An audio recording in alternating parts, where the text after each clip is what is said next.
तो हमने पिछली क्लास में जहां तक पढ़ा था, आज हम उसके आगे के टॉपिक के बारे में बात करेंगे। लेकिन एक बार जरा पिछली क्लास की बात को रिकॉल करवा दूं, एक बार फिर से मैं उस चीज को दोबारा से एक बार और रिवाइज करा देता हूँ शॉर्ट में, ताकि आज की क्लास में कंटिन्यूटी बनी रहे। देखिए, पिछली क्लास में मैंने आपको बताया था कि हम अब बात करने वाले हैं पोजीशन टाइम ग्राफ। अब ये ग्राफ ऐसे नहीं कि बस आप इन्हें उठाओ और रटना स्टार्ट करो कि इस तरह के ऑब्जेक्ट के ग्राफ के लिए या ऐसे मोशन के लिए ऐसा ग्राफ बनाया जाएगा। जी नहीं, आपको चीजों की अंडरस्टैंडिंग होनी चाहिए और अंडरस्टैंडिंग ऐसी होनी चाहिए कि अगर कोई आपको अदल बदल करके भी दे देगा ग्राफ बनाने के लिए तो आप आराम से उसको ड्रॉ कर सकते। तो उस चीज के लिए हम एक काम करते हैं, पहले चीजों को समझते हैं, फिर देखेंगे और भी एक क्वेश्चन भी लेंगे और उस क्वेश्चन को करने की कोशिश करेंगे। देखो भाई, फिजिक्स नहीं, कोई भी सब्जेक्ट अगर आपको मिलता है, आप उसे पढ़ते हो, तो फर्ज आपका यही बनता है कि उसको पढ़ने के बाद आप उसके ऊपर बेस्ड सवालों को करके जरूर देखो। अगर आप उसके ऊपर बेस्ड क्वेश्चंस को करके नहीं देखोगे तो फिर कोई फायदा नहीं, फिर आप एग्जाम में उनको लिख पाना थोड़ा ज्यादा मुश्किल। चलिए, अब ज्यादा बात ना करने की वजह अपने टॉपिक पर आते हैं। आपको याद होगा पिछली क्लास के अंदर हमने बात की थी कि फिजिक्स के अंदर हम दो चीजें पढ़ रहे हैं, एक होता है जिसे बोलते हैं कांस्टेंट और एक होता है जिसे कहा जाता है वेरिएबल। कांस्टेंट वो चीजें होती हैं जो फिक्स होती हैं, जो बदलती नहीं है, उन्हें बोलते हैं कांस्टेंट।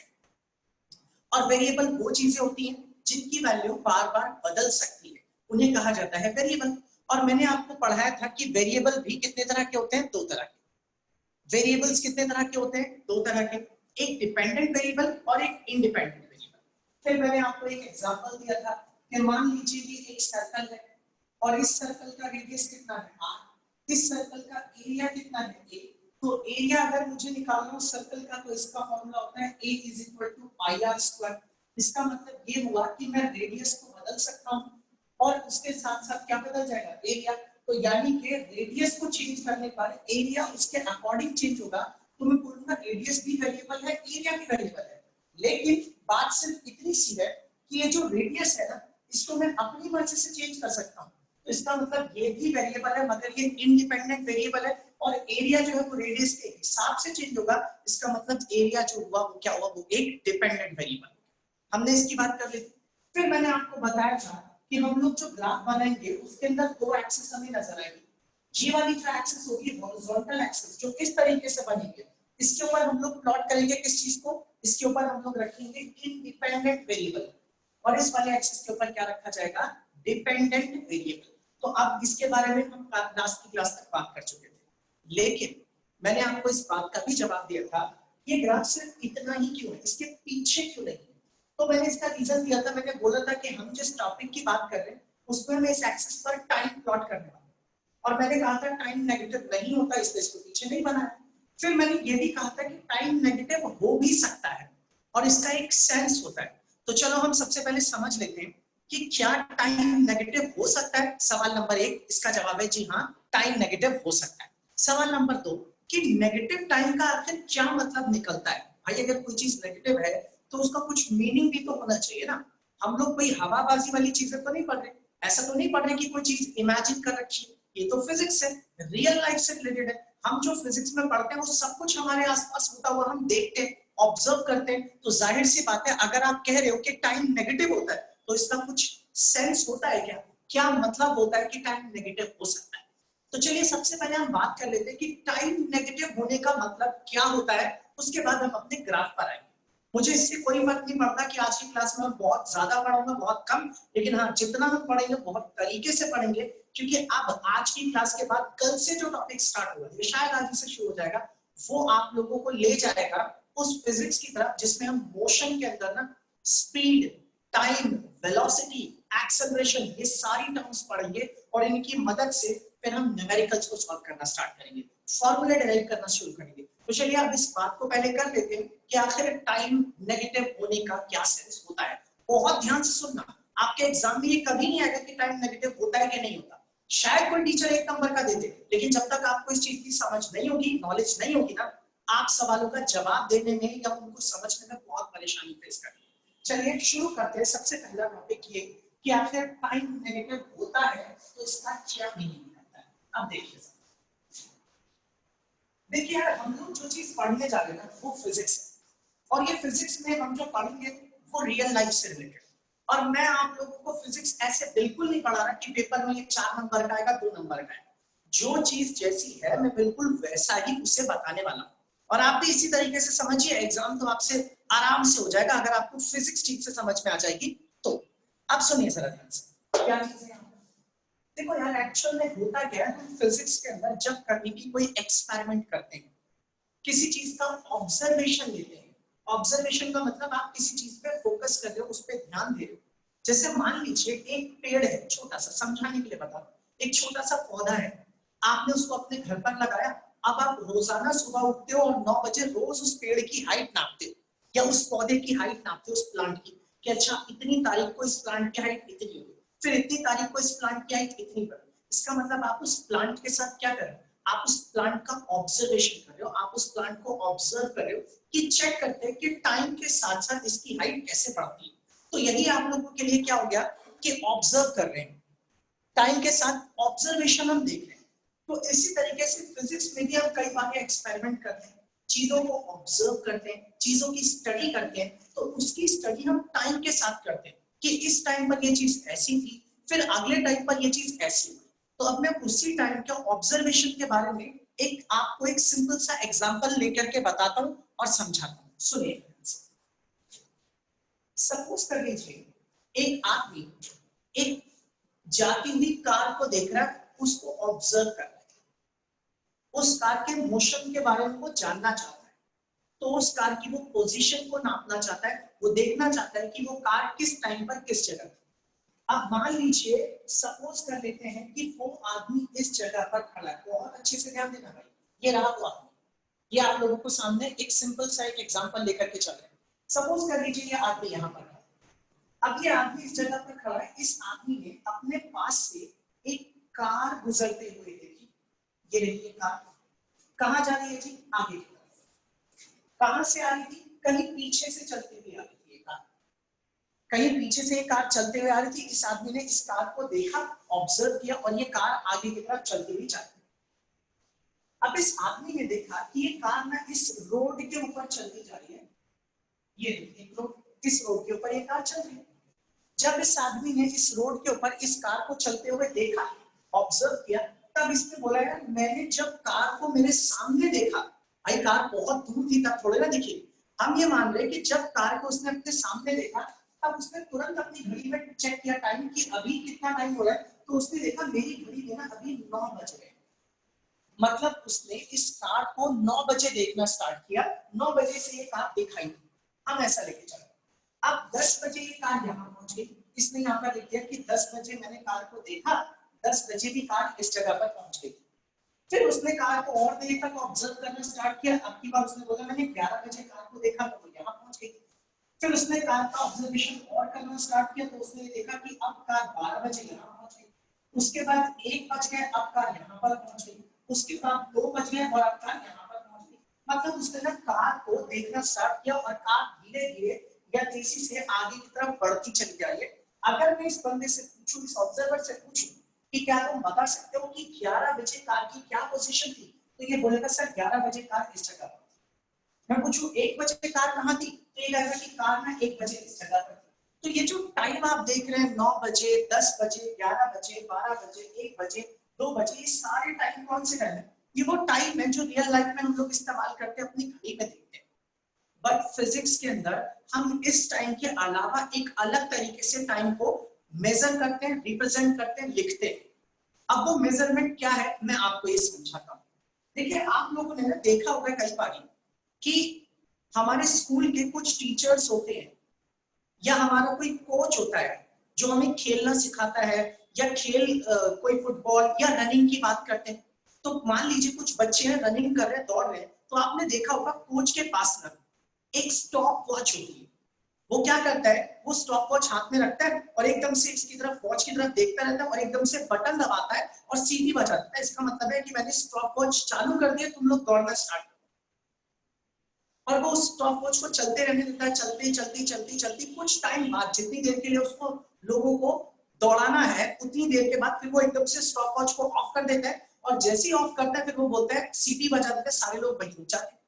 इसका मतलब वो जो स्टॉप वॉच होता है ना, उसमें जो टाइमिंग चलता है वो टाइमिंग एक्चुअल में 0 से स्टार्ट होता है, और 0 से बटन दबाते वो 0 स्टार्ट हो जाता है, और फिर वो दौड़ना स्टार्ट करते हैं जो भी पर्सन है, और उसके बाद जब उसको लगता है कि 5 मिनट हो गए, 10 मिनट हो गए, या जितनी देर तक वो चाहता है कि लोग दौड़े उतनी देर तक स्टॉप वॉच चलाता है और फिर एकदम से रोक देता है। इसका मतलब उसे टाइम दिख जाता है, यानी कि वो एक ऐसी वॉच है जिसे वो जब चाहे 0 से स्टार्ट करके और जब चाहे रोक सकता है, इसलिए उसको बोलते हैं स्टॉप वॉच। जरूरत पड़ने पर चालू करो और जरूरत करने पर बंद करो। और ये स्टॉप वॉच तो आप आजकल देखेंगे तो सभी के मोबाइल में भी स्टॉप वॉच होती है। आप लोग देखेंगे ऑप्शन आपको मिल जाएगा मोबाइल के अंदर, उसमें आपको दिखेगा स्टॉप वॉच ऑन करते ही 0 1 2 3 4 ऐसे करके टाइम चलना स्टार्ट कर देता है, और जितनी देर तक के लिए आप करना चाहते हैं कोई भी एक्सरसाइज कोई भी चीज उतनी देर तक करो और फिर उसके बाद रोक दो और टाइम वहीं पर रुक जाए। तो हम लोग भी जब एक्सपेरिमेंट करते हैं, ऑब्जर्वेशन लेते हैं कुछ चीजों में, तो हम लोग भी ना इसी तरह की स्टॉप वॉच का इस्तेमाल करना स्टार्ट करते हैं। और जिस टाइम से हम किसी चीज को ऑब्जर्व करना शुरू करते हैं, हम उस टाइम को जनरली t = 0 बोल देते हैं। 0 टाइम का मतलब है कि इस टाइम से मैंने चीज को ऑब्जर्व करना शुरू कर दिया है, इस टाइम से मैं इस चीज को देख रहा हूं, इस टाइम से मैं इस चीज के ऊपर एक्सपेरिमेंट स्टार्ट कर रहा हूं, कोई भी चीज हो सकती है। जनरली हम बात कर रहे हैं ऑब्जर्वेशन की, हम अपने टॉपिक के हिसाब से देखें, तो इसका मतलब जिसे आप घड़ी में देख करके 9 बजे बोल रहे थे, वो इस आदमी ने क्या बोला, अभी मैंने स्टॉप वॉच ऑन कर दिया, अभी तुरंत जैसे ही मुझे कहा देखिए टाइम कितना था 0, मैंने बटन दबा दिया। अब जैसे ही 9 से 10 बजेंगे, उस आदमी की स्टॉप वॉच में टाइम 0 से बदल करके कितना हो जाएगा था। अब अगर मैं नॉर्मल लाइफ की लैंग्वेज में बोलूं तो बोलूंगा 10 बजे कार यहाँ पर थी, और स्टॉप वॉच की टर्म्स में बोलूं तो जब टाइम 0 था तब कार यहाँ थी, और जैसे ही t1 हुआ कार यहाँ पे पहुंची। इसका मतलब क्या हो जाएगा कि t की वैल्यू कितनी हो गई, 2 हो गई। इसका मतलब हो गया t की वैल्यू कितनी हो गई, 3 हो गई। इसका मतलब हो गया t = 4, और इसका मतलब हो गया t = 5। तो आप लोगों को ये वाला टाइम ना थोड़ा कम नजर आएगा, 9 10 11 12 फिजिक्स में दिखेगा, ऐसा नहीं है कि वो होगा ही नहीं, पढ़ा तो मैं सब कुछ रहा हूं। जनरली इस तरह की सिचुएशन में आपको ऐसे दे दिया जाएगा कि चलो बताओ जब टाइम की वैल्यू 2 सेकंड थी या 2 आवर्स थी, उस टाइम कार की पोजीशन क्या है, तो इस t = 2 का मतलब ये हो गया कि ये 11 बजे पूछ रहे हैं इसकी पोजीशन क्या है। तो इसका मतलब ये हुआ कि ये वाला टाइम अब हम कम इस्तेमाल करेंगे, ज्यादातर हम इसका इस्तेमाल करेंगे।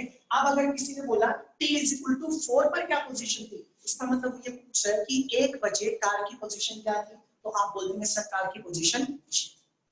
तो देखो इसमें फर्क कुछ नहीं पड़ता।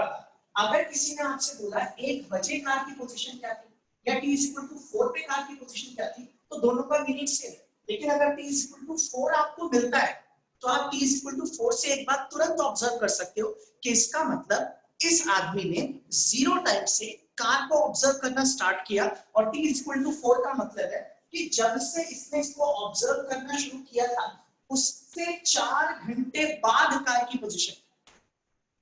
अगर मैं बोलूं t = 2 पर बताओ कार कहां पर है, तो इसका मतलब है जब से इसने कार को देखना शुरू किया, ऑब्जर्व करना स्टार्ट किया, तब से 2 घंटे बाद कार की पोजीशन क्या है, तो आप बोलोगे जी कार यहां पर।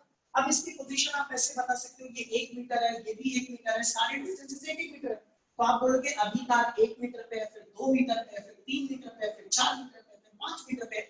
ये तो जो भी डिस्टेंस होगा वो हम देख लेंगे, लेकिन मुझे इस टाइम को समझाना। तो अब आपको समझ में आ गया कि टाइम 0 भी हो सकता है, और इस 0 टाइम का मतलब कई लोग सोचते हैं सर 0 टाइम कैसे हो सकता है। 0 टाइम का मतलब है कि आपने उस जगह से किसी भी मोशन को ऑब्जर्व करना स्टार्ट किया है।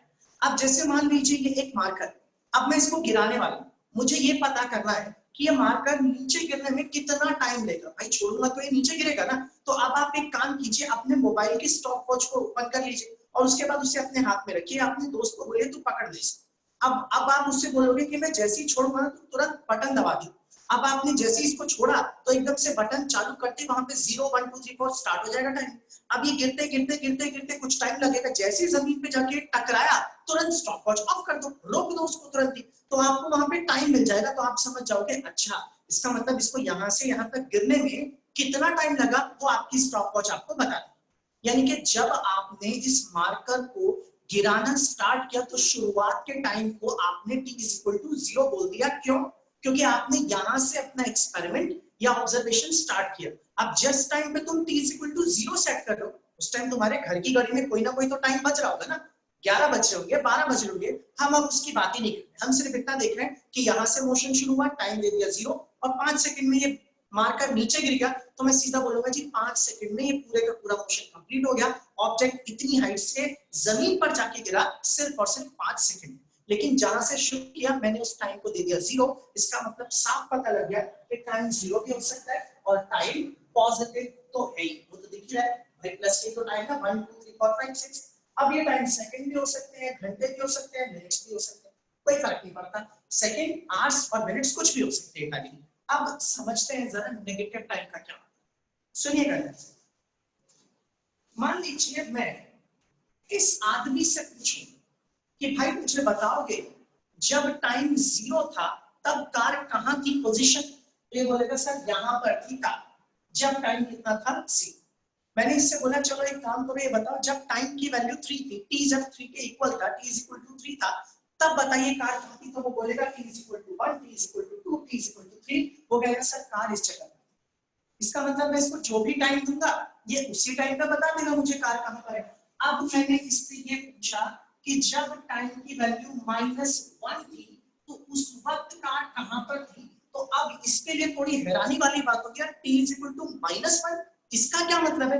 इसका मतलब ये हुआ कि इस आदमी ने कार को ऑब्जर्व करना स्टार्ट किया कितने बजे? 9 बजे। और जब से इसने कार के मोशन को स्टडी किया, शुरू किया देखना, उस टाइम को इसने 0 नाम दे दिया। इसका मतलब है 0 इसे नाम दे दिया, तो क्या सच में मोशन यहीं से शुरू हुआ है? नहीं नहीं, कार तो कहीं दूर से चलते हुए आ रही थी, इसने यहां से देखना स्टार्ट किया, इसलिए इसने इसको क्या नाम दे दिया? t equal to 0। अब मैं इससे बोल रहा हूं जब टाइम -1 होगा तब कार कहां थी? तो आप इस लाइन को और बढ़ा लीजिए और आप बोलोगे सर ये कार कहीं पीछे से आ रही है, तो शायद 0 t इक्वल टू -1 टाइम पे ये कार कहीं इस जगह पर रहेगी। इस जगह का मतलब हो गया t इक्वल टू -1। इसका मतलब ये हुआ कि अगर ये 0 से आगे जाने पर ये एक घंटा आगे बढ़ रहा है, तो इसका मतलब 0 से पीछे जाने पर ये 1 घंटा कहां गया? पीछे। मैं इसको यहाँ पर लिख देता हूँ t इक्वल टू -1। इसका मतलब अगर ये 9 बज रहे तो इससे 1 घंटा पहले की बात करूं तो इसका मतलब मैं बात कर रहा हूँ कितने बजे की? 8 बजे। इसका मतलब अब आप समझ गए, इट मींस दैट कि मैं अगर ये बोलता हूं कि जब टाइम की वैल्यू -1 थी तब कार की पोजीशन क्या थी, तो इसका मतलब मैं आपसे ये पूछ रहा हूं कि जब से तुमने देखना शुरू किया उससे 1 घंटे पहले कार कहां थी? उससे 1 घंटा पहले कार कहां थी? अब तुम्हें पता है कि भाई कार 1 घंटे में 5 मीटर आगे चली जाती है, अगर तुम जानते हो तो तुम समझ गए कि यार कार हर 1 घंटे में 5-5 मीटर अगर आगे जाती है, हम ऐसा मान लेते हैं, तो आप बोलोगे सर 5 मीटर 1 घंटे में आगे चली जाएगी कार, तो इसका मतलब 1 घंटे पहले कार मुझसे 5 मीटर पीछे की तरफ थी। और अगर मैं आप लोगों से बोल दूं t इक्वल टू -2 टाइम पे कितने कहां पे थी कार, तो इसका मतलब मैं आपसे पूछ रहा हूं कि जब से आपने कार को देखना शुरू किया t इक्वल टू 0, उससे 2 घंटे पहले कार की पोजीशन क्या थी? तो नेगेटिव टाइम का एक सेंस बन गया कि जब से आपने देखना शुरू किया, जिस टाइम पर आपने देखा उससे आपने बोल दिया t इक्वल टू 0।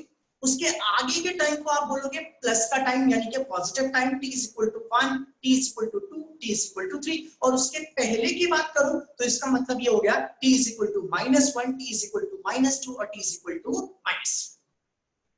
ठीक इसी तरीके से अगर मैं आज के दिन की बात करूं तो आज के दिन को अगर मैं t इक्वल टू 0 सेट कर दूं और आपसे बोलूं t इक्वल टू 5 पर बताओ कौन सा दिन होगा, संडे मंडे ट्यूसडे, तो आज से 5 दिन आगे आप जाओ और बता दो सर 5 दिन बाद ये वाला दिन होगा। अब मैं बोलूं t इक्वल टू -5 पे कौन सा दिन था, तो अब आप अंडरस्टैंडिंग से समझ जाओगे सर ने आज वाले दिन को t इक्वल टू 0 सेट किया है। अब t इक्वल टू -5 पर कौन सा वाला दिन था, संडे मंडे कौन सा डे था, तो इसका मतलब आप आज से 5 दिन पीछे जाओ और उस दिन बता दो कि आज के दिन उस दिन संडे था, मंडे था या ट्यूसडे था। तो अब आपको समझ में आ गया, हम ऐसे कहते तो हैं कि टाइम नेगेटिव नहीं होता, लेकिन टाइम नेगेटिव हो सकता है और उसका एक सेंस बनता है, और वो सेंस क्या होता है कि जब से आपने मोशन को देखना शुरू किया उससे पहले की बात कर रहे हैं या फिर उससे आगे की बात कर रहे हैं या फिर उसी टाइम की बात। अब देखो यार ये चीजें ना सभी के लिए अलग अलग हो सकती है। मान लो इस बंदे ने कार को 9 बजे देखा तो उसने t को 0 सेट कर दिया। अब मान लो मैं इस जगह पर खड़ा हूं, और मैंने कार को जब देखा तब मेरी घड़ी में 11 बज रहे थे, अब मैंने इसको t = 0 बोल दिया, तो अब मेरे लिए मोशन यहीं से शुरू होगी। तो अब जिसको ये वाला ऑब्जर्वर जिसे t = 3 बोल रहा है, उसी चीज को मैं t = क्या बोलूंगा 1। तो ये डिपेंड करता है भाई, हर बंदा अपने अपने तरीके से ऑब्जर्वेशन लेता है। जब से आप किसी भी चीज को देख रहे हो तभी आप टाइम को 0 सेट कर सकते हो। चाहो तो आप आगे पीछे को भी सेट कर सकते हो, लेकिन जनरली हम ऐसे ही करते हैं, जब हम किसी चीज को ऑब्जर्व करना स्टार्ट करते हैं तब हम टाइम को रख देते हैं 0। आई थिंक आप लोगों को ये बात क्लियर वे में समझ में आ गई होगी कि नेगेटिव, पॉजिटिव और 0 टाइम का मतलब क्या होता है। लेकिन हम कई बार न्यूमेरिकल्स करेंगे, सवाल करेंगे, अगर वहां हम नॉर्मल टाइम की बात कर रहे हैं और वो टाइम नेगेटिव आया तो मैं ये बोल करके मना कर दूंगा कि इसमें नेगेटिव टाइम पॉसिबल नहीं। क्यों नहीं है, सुनना ध्यान से। मान लो मैंने ये मार्कर इस तरीके से पकड़ रखा है, ध्यान से सुनना, और मैंने घड़ी में या स्टॉप वॉच में टाइम 0 सेट कर दिया। अब मैंने छोड़ा इसको तो t = 1 पर ये मार्कर यहाँ पहुंच गया, t = 2 पर ये मार्कर यहाँ पहुंच गया, t = 3 पर ये और नीचे आ गया। अब मैं बोलूं t = 5 पर ये मार्कर कहाँ था, तो आप बोलोगे सर t = 5 पर ये जमीन पर गिर गया। अब मैंने बोला चलो t = -3 पे बताओ कहाँ था ये मार्कर, t = -3 पे इस मार्कर की पोजीशन क्या थी। तो आप बोलोगे सर अब टाइम नेगेटिव नहीं ले सकते। क्यों नहीं ले सकते, क्योंकि मोशन की शुरुआत ही 0 टाइम पर हुई है। इससे पहले तो ये ऑब्जेक्ट हम देख ही नहीं रहे थे, कंसीडर ही नहीं कर रहे थे, हमने शुरुआत ही 0 से करी है। तो इसका मतलब अगर आप किसी चीज की शुरुआत ही 0 से कर रहे हो और उससे पहले उसका कोई वजूद ही नहीं था, उससे पहले आप उसके बारे में कुछ देख ही नहीं रहे थे, तो ऐसे में आप बोलोगे सर टाइम नेगेटिव नहीं होगा, अब 0 होगा और पॉजिटिव होगा, क्योंकि 0 से पहले इसकी कोई हिस्ट्री नहीं है, 0 से पहले हमने इसके ऊपर ऑब्जर्वेशन करी ही नहीं, या इसके ऊपर 0 से पहले इसमें किसी तरह की कोई ऐसी चीज नहीं। तो ठीक है, अब आप थोड़े थोड़े न्यूमेरिकल्स करेंगे ना तो आपको धीरे धीरे और बातें क्लियर होंगी। तो अब आपको ये सारी चीजें क्लियर है। आप चाहो तो इसका स्क्रीनशॉट ले लो। इसका कोई जिक्र एग्जाम में एज इट इज तो नहीं मिलेगा, लेकिन जब हम सवाल करेंगे तो चीजों को बताने में, ग्राफ प्लॉट करने में इनका बहुत काम है, ये बहुत काम है। ले लीजिए इसका स्क्रीनशॉट, नहीं तो फिर आगे की बात करें।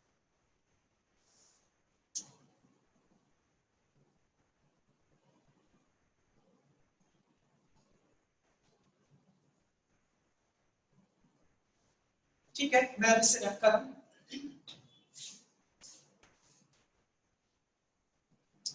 ठीक है, अब हम स्टार्ट करते हैं कुछ बेसिक ग्राफ्स। इन ग्राफ्स को आज मैं बिल्कुल बच्चों की तरह ड्रॉ करना सिखाऊंगा ताकि आज आपको बात समझ में आ जाए, और उसके बाद फिर हम डायरेक्टली ड्रॉ किया करेंगे ग्राफ्स। लेकिन आज की क्लास में हम देखते हैं जरा क्या है। अब आज की क्लास में जो हम टॉपिक स्टार्ट करने जा रहे हैं वो है position time graph of number 1। सबसे पहला हम लोग आज की क्लास में ड्रॉ करने जा रहे हैं पोजीशन टाइम ग्राफ। किसके लिए? Of an of a stationary object, of a stationary object, stationary object. इसका मतलब ये हुआ, स्टेशनरी मतलब हो गया एट रेस्ट, एक ऐसा ऑब्जेक्ट जो रेस्ट पर है, हमें उसके लिए पोजीशन टाइम ग्राफ ड्रॉ करना है। अब कैसे ड्रॉ करें इसके ग्राफ को हम समझते हैं। सबसे पहले आप इस चीज को थोड़ी देर के लिए छोड़ दो, मेरी बात पे करो। आप लोगों को ग्राफ ड्रॉ करना आता है? हाँ आता है। कब ड्रॉ किया था जी? हमने 9th और 10th क्लास में सीखा था ग्राफ कैसे ड्रॉ करते हैं। एग्जांपल के तौर पर आप लोगों को टीचरों ने सिखाया होगा कि अगर आपके सामने इस तरीके की एक इक्वेशन दे रखी है और आपसे बोला जाए इस इक्वेशन की लाइन को ग्राफ पर ड्रॉ कीजिए, तो आपको टीचर्स ने सिखाया होगा कि आपको बस एक छोटा सा बॉक्स बनाना है और इसके अंदर कुछ छोटे छोटे बॉक्सेस बना के यहाँ x लिख दीजिए, यहाँ पर y लिख दीजिए। आप x की जगह पर 0 रखेंगे, रखिए जरा 0। 2 × 0 is 0 और 0 + 1 is 1। तो आप बोलोगे सर जब आप x को 0 रखोगे तब y 1 आ जाएगा। अगर आप x को 1 रखेंगे तो 2 × 1 = 2, 2 और 1 3। तो आप कहेंगे सर जब हम x को 1 रखेंगे तो तब आपका y कितना आ जाएगा? वो तो 3 आ जाएगा। और फिर आप लोगों को ये सिखाया गया होगा कि आप इस तरीके से एक्सिस बनाइए, एक एक्स एक्सिस और एक वाई एक्सिस। यहाँ पर लिख दीजिए 0, इस जगह पर 1, फिर यहाँ पर 2, फिर यहाँ 3, इसी तरह से 1, फिर 2, फिर 3 और फिर ये 4। और फिर आपको बोला जाता होगा कि x की वैल्यू 0 है और y कितना है 1, तो x का 0 y का 1 यहाँ पर है, तो आप यहाँ पर एक निशान लगा देते हैं। इसी तरीके से x 1 है तो y कितना है 3 है, तो x का 1 और y का 3, तो x का 1 और y का 3 इस जगह पर है, आप यहाँ पर निशान लगा देते हैं 1 और 3 और इस जगह पर लिख देते हैं 0 और 1 और फिर इन दोनों को मिला देते हैं और आपका ग्राफ तैयार। ऐसे तो ग्राफ बनाते हो। अगर तुम्हें ये ग्राफ प्लॉट करना आता है तो भाई ऐसे ही हम इसका भी ग्राफ प्लॉट करेंगे, बिल्कुल इसी तरीके से, और हम चीजों को समझने के लिए ऐसा ड्रॉ करेंगे ग्राफ। तो आपको चीजें समझनी है तो सिंपल सी बात है, ये आपको आता ही है। अब मैं इसकी मदद से ये ड्रॉ करके दिखाता हूँ कि स्टेशनरी ऑब्जेक्ट, या मैं लिख देता हूँ एट रेस्ट, कोई ऑब्जेक्ट जो है वो किस पर है, रेस्ट पर, और मुझे उस ऑब्जेक्ट का पोजीशन टाइम ग्राफ प्लॉट करना है, उसे ड्रॉ करना है। तो मैं कैसे ड्रॉ करूँ, चलिए देखते हैं किस तरह से आप ड्रॉ करते हैं। ओके, अगर आपको ड्रॉ करना है किसी ऐसे ऑब्जेक्ट का ग्राफ, पोजीशन टाइम ग्राफ जो कि रेस्ट पर है, तो आप क्या करोगे, आप बोलोगे सर मैं एक काम करता हूं, उस ऑब्जेक्ट की पोजीशन को टाइम के साथ मेजर करना स्टार्ट करता हूं। याद कीजिए वो पहली क्लास जब मैंने पढ़ाया था, रेस्ट किसे कहा जाता है, कोई ऑब्जेक्ट कब कहा जाता है कि वो रेस्ट पर है, अगर टाइम के साथ किसी ऑब्जेक्ट की पोजीशन नहीं चेंज होती तो हम बोलते हैं कि वो रेस्ट पर है, यानी कि वो स्टेशनरी ऑब्जेक्ट है। तो इसका मतलब आपको बस टाइम के साथ ऑब्जेक्ट की पोजीशन मेजर करनी है, मतलब आपको दो चीजें नापनी पड़ेगी, एक तो टाइम और दूसरा उसकी पोजीशन, कि इस टाइम पर उसकी पोजीशन क्या है। इसीलिए मैंने एक छोटा सा काम क्या किया, सोचा कि ना एक काम करते हैं, एक बॉक्स बना लेते हैं और इस बॉक्स के अंदर ना हम दो चीजें नाप नाप करके लिखेंगे, यानी कि मेजर करके लिखना स्टार्ट करेंगे। एक लिखेंगे पोजीशन और एक लिखा करेंगे टाइम। आप इसमें मत देखेंगे कि आपने तो सर ज्यादा पॉइंट्स ले लिए, हाँ मैंने ज्यादा ले लिए ताकि आपको बात अच्छे से क्लियर हो जाए। तो इसका मतलब यहाँ पर हम पोजीशन दिखाने के लिए किसका इस्तेमाल कर रहे हैं, x का, और टाइम को रिप्रेजेंट करने के लिए किसका इस्तेमाल कर रहे हैं, t का। x क्या है, x ऑब्जेक्ट की पोजीशन, आप इस पोजीशन को डिस्टेंस की टर्म्स में भी नाप सकते हैं, डिस्प्लेसमेंट की टर्म्स में। हम जनरली डिस्प्लेसमेंट की टर्म्स में इसकी पोजीशन की बात करेंगे, आप समझना ध्यान से। मान लीजिए कि इस जगह पर देखते जाइए, एक ऑब्जर्वर यानी कि मैं यहां पर खड़ा और मुझसे कुछ दूरी पर इस जगह पर जहां पर एक कार है, ये रही वो कार, और ये कार ना रेस्ट पर रुकी हुई है। मैंने इस कार से कार की पोजीशन अपने पास से मेजर की और देखा कि भाई कार की पोजीशन क्या है, तो मैंने बोला मुझसे कार 5 मीटर की दूरी पर है और कार रेस्ट पर है, खड़ी है, चल नहीं है। तो आप बोलोगे कि चलो मैं एक काम करता हूँ, इस कार को ऑब्जर्व करना शुरू करूंगा। तो मेरे पास एक स्टॉप वॉच थी, मैंने स्टॉप वॉच चालू कर दी और मैंने टाइम को 0 सेट कर दिया और देखा कि 0 टाइम पर कार की पोजीशन क्या थी, तो जी 5 थी, मैंने यहाँ लिख दिया 5, टाइम जब 0 था। अब 1 सेकंड का वक्त और बीता, 1 सेकंड बाद मैंने फिर कार को देखा तो कार तो रेस्ट पर है, वो चली नहीं रही, तो मैं बोलूंगा जी जब टाइम 1 हो गया तो भी कार की पोजीशन कितनी थी, 5 थी। फिर 1 सेकंड और देखा बाद में, तो अब बोलेंगे अब टाइम 2 सेकंड हो गया लेकिन कार की पोजीशन 5 है, टाइम 3 सेकंड हो गया, कार की पोजीशन 5 है, टाइम 4 सेकंड हो गया, कार अभी भी 5 पर है। और इसी तरीके से एक और आगे बढ़ा देता हूं और बोलूंगा जब मेरा टाइम 5 हो गया तो भी कार की पोजीशन वही है। तो आप इसे देख के पहचान सकते हैं कि सर टाइम तो बदल रहा है मगर पोजीशन नहीं बदल रही, क्यों, क्योंकि ऑब्जेक्ट रेस्ट पर है, अभी तो वो रेस्ट पर है, इसीलिए तो कार नहीं चल रही, क्योंकि आपकी कार जो है वो किस पर है, एट रेस्ट। तो हमें तो एक ग्राफ ड्रॉ करना है किसी भी ऑब्जेक्ट का जो रेस्ट पर, मैंने वो ऑब्जेक्ट कार ले लिया। आप अपने घर में, मैं भी इस क्लास में पढ़ा रहा हूँ, मेरे साइड में एक चेयर रखी हुई है, टाइम बदलता जा रहा मगर चेयर की पोजीशन मुझसे नहीं बदल रही, तो इसका मतलब मैं बोलूंगा टाइम तो बदल रहा है मगर चेयर की पोजीशन नहीं बदल रही, इसका मतलब ये चेयर किस पर है, रेस्ट पर है, मेरे लिए वो रेस्ट पर है। अब बस इसको उठाओ और एक ग्राफ में डाल दो, प्लॉट कर दो, बस आपका ग्राफ तैयार। तो यहाँ पर अगर हम देखें इस ग्राफ में तो मैंने दो एक्सिस बनाए और आप लोगों को मैंने पिछली ही क्लास में बताई थी ये बात कि हम लोग ना दो वेरिएबल्स को प्लॉट करेंगे, इस पर एक्सिस पर इंडिपेंडेंट वेरिएबल और इस पर डिपेंडेंट। इनमें इंडिपेंडेंट क्वालिटी टाइम है, एक तरह से टाइम को क्या तुम रोक सकते हो, नहीं रोक सकते, वैसे कोई नहीं, हम अभी इसके बारे में अपनी बात पहले कर चुके हैं। इस पे हम टाइम प्लॉट करेंगे और इस पर क्या प्लॉट करेंगे, पोजीशन। तो यहाँ पर मैं टाइम प्लॉट करूंगा तो इसलिए यहाँ लिख देता हूँ टी, टी का मतलब हो गया टाइम। अब टाइम को मिनट और सेकंड्स, आवर्स किसी भी हो सकता है, तो मैंने ब्रैकेट में लिख दिया एस, इसका मतलब है टाइम को मैं सेकंड्स में ले रहा हूँ यहाँ पर। और यहाँ पर पोजीशन लिख रहे हैं तो पोजीशन को किससे रिप्रेजेंट कर रहे हैं, एक्स से, और एक्स के साथ ब्रैकेट में लिख दिया एम, एम का मतलब हो गया कि पोजीशन को हम लोगों ने मीटर में नापा है और टाइम को हम किसमें मेजर कर रहे हैं, सेकंड्स में। और यहाँ पर मैंने लिख दिया 0, फिर उसके बाद आप देखिए टाइम कितना है, 0 1 2 3 4 5, तो मैंने यहाँ पर लिख दिया 1, इस जगह पर लिख दिया 2, फिर यहाँ लिखा 3, फिर ये रहा 4, फिर ये रहा 5 और फिर एक और टाइम दिया दैट इज 6। अब डिस्टेंसेस भी ले लेते हैं यहाँ पर, इस जगह पर 1, पोजीशन की बात कर रहे हैं 2, फिर ये पोजीशन 3, फिर यहाँ पर 4, फिर इस जगह 5, this is 6, this is 7 and this is 8, ये पोजीशन। तो आप समझ लेना कि टाइम में किसमें, सेकंड्स में। मैं अगर यहाँ मिनट लिख दूं तो ये 1 मिनट 2 मिनट 3 मिनट हो जाएगा। मैंने यहाँ आवर्स लिख दिए तो ये 1 आवर 2 आवर 3 आवर हो जाएगा। अगर यहाँ किलोमीटर लिख दूंगा इसका मतलब ये हो गया 1 किलोमीटर 2 किलोमीटर 3 किलोमीटर, इस तरीके की चीजें आ जाएंगी आपके पास। अब सुनते जाइए। अब आपने देखा जब टाइम 0 था तब पोजीशन थी 5, तो मैंने देखा अच्छा 0 टाइम पर पोजीशन 5 थी, मैंने 5 पे निशान लगा दिया। अब देखा जब टाइम 1 हुआ तब पोजीशन का भी 5 है, तो जैसे ही 1 टाइम है तो उस टाइम पे भी पोजीशन कितनी है, 5, मैंने 5 के सामने निशान लगा दिया। अब देखा जब टाइम 2 है तो भी पोजीशन 5 है, तो 2 टाइम पर भी पोजीशन 5 है, फिर उसके बाद 3 पे भी पोजीशन 5 है, फिर उसके बाद 4 पर भी पोजीशन 5 है, फिर 5 पे भी पोजीशन 5 है और 6 पे तो हमने लिया ही नहीं, लेकिन अगर आप 6 ले भी लें तो वहां पे भी पोजीशन कितनी होगी, 5 ही होगी। तो आपके सामने ये सारे पॉइंट्स आ गए और आपने एक तो पढ़ा है कि इन सभी पॉइंटों को मिला दो तो आपका ग्राफ बन जाता है। तो ये मैंने सभी पॉइंट्स को आपस में इस तरीके से मिला दिया और जब मैंने इन सबको मिलाया तो ये मेरे पास एक स्ट्रेट लाइन नजर आ गई। तो यहाँ से मुझे पता चल गया कि ये बन गया मेरे पास ग्राफ किसका, एक ऐसे ऑब्जेक्ट का जो कि स्टेशनरी है, जो कि किस पर है, रेस्ट पर। तो ये हमारा ग्राफ है किसी ऑब्जेक्ट का जो कि रेस्ट पर है, या यूं बोलिए एक स्टेशनरी ऑब्जेक्ट के लिए ये बन गया पोजीशन टाइम ग्राफ। क्यों?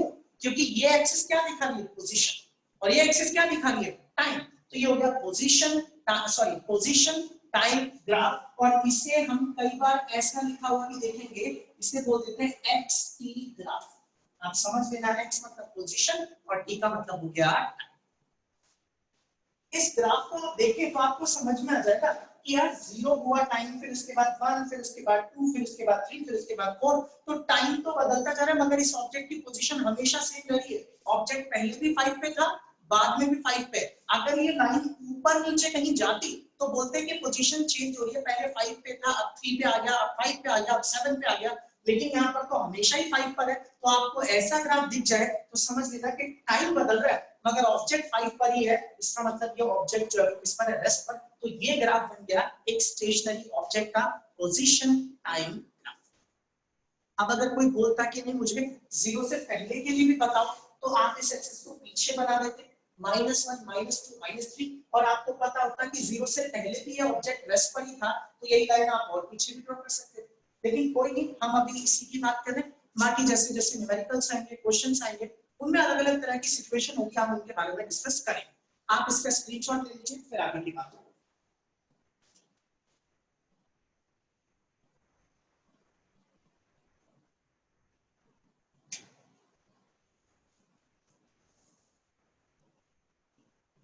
ठीक है जी, ये कर लिया हुआ सभी ने कंप्लीट।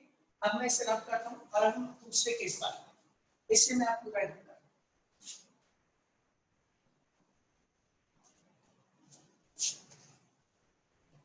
अब ये तो आपका पहला वाला केस था।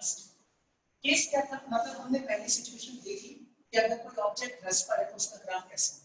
अब देखो मैंने तो पॉइंट्स लेके ड्रॉ किए ना, अब आपको जैसे ड्रॉ करना होगा तो ऐसे मैं पूछूंगा भाई पोजीशन टाइम ग्राफ ड्रॉ करो, तो आप यहाँ टाइम लिख दो, यहाँ पोजीशन लिख दो और ऐसा ग्राफ ड्रॉ करके दिखा दो।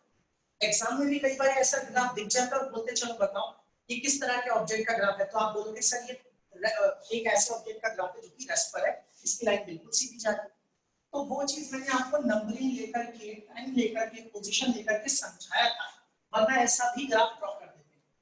अब हम बात करते हैं नंबर 1 की, बात कर चुके, अब पॉइंट नंबर 2 मतलब दूसरा, position time graph of an object in uniform motion। अब हम पोजीशन टाइम ग्राफ फिर से बनाने जा रहे हैं। किसका? अब की बार जो ऑब्जेक्ट ले रहे हैं वो रेस्ट पर नहीं है, वो मोशन में है। अब मोशन भी दो बताए थे, एक यूनिफॉर्म और एक नॉन यूनिफॉर्म। अभी हम बात करने जा रहे हैं यूनिफॉर्म मोशन के ग्राफ के लिए।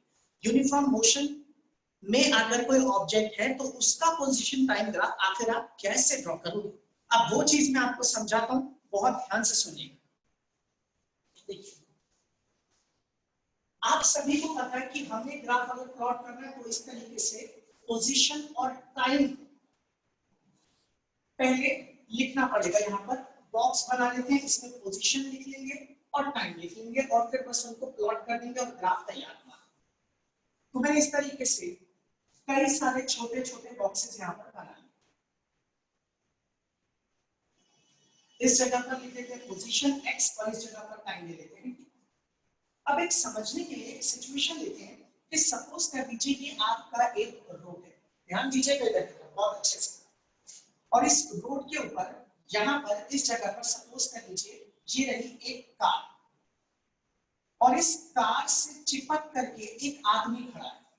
मतलब एक कार यहाँ पर है और कार के ऊपर मैंने ऐसे टेक लगाई और कार के सहारे में खड़ा हूं। तो इसका मतलब अभी अगर मैं आपसे पूछूं कि कार और ये आदमी के बीच में कितना डिस्टेंस है तो आप बोलोगे 0। मैं बोलूं इसका मतलब कार से अगर मैं चिपक के खड़ा हूं, मैं अगर इस बोर्ड से टच करके खड़ा हूं, मैं पूछूं कि भाई बोर्ड से मेरा डिस्टेंस कितना है, तो आप सारे लोग बोलोगे सर ये दोनों चिपक के आप खड़े हो, बोर्ड और बोर्ड के साथ आप खड़े हो, तो आपका और बोर्ड के बीच का डिस्टेंस कितना होगा 0। या डिस्प्लेसमेंट कितना है इन दोनों के बीच में, सॉरी डिस्टेंस कितना है, तो वो 0 है। तो अब आप यूं बोलेंगे कि इसका मतलब अभी शुरुआत में आपने एकदम से एक ड्राइवर कार को चलाने के लिए बैठा है, आपने उसको बोला कि ठीक है मैं स्टॉप वॉच ऑन करूंगा तो कार चलाना स्टार्ट कर दियो। अब आप बोलोगे जब टाइम 0 था तब डिस्टेंस यानी कि पोजीशन कार की आपके लिए आपके रिस्पेक्ट में कितनी थी 0। अब ये मोशन की बात करें, यूनिफॉर्म मोशन। अब ये कार चलनी स्टार्ट होगी, थोड़ी देर बाद आपकी कार चलते चलते यहाँ पहुंच गई इस जगह। अब इस जगह पर पहुंची तो मान लीजिए कितनी दूर चली गई, 5 मीटर दूरी पर चली गई आपकी कार। कितनी देर में चली गई, सपोज कर लीजिए 1 सेकंड में। 1 सेकंड में 5 मीटर दूर चल गई, मतलब हर सेकंड में कार मान लेते हर 1 सेकंड में कार 5-5 मीटर आगे चलती जा रही है। तो आप बोलोगे 0 टाइम पर कार की पोजीशन 0 थी, जैसे टाइम बढ़ा कार की पोजीशन कितनी हो गई 5, क्योंकि अब ये कार तुमसे 5 मीटर की।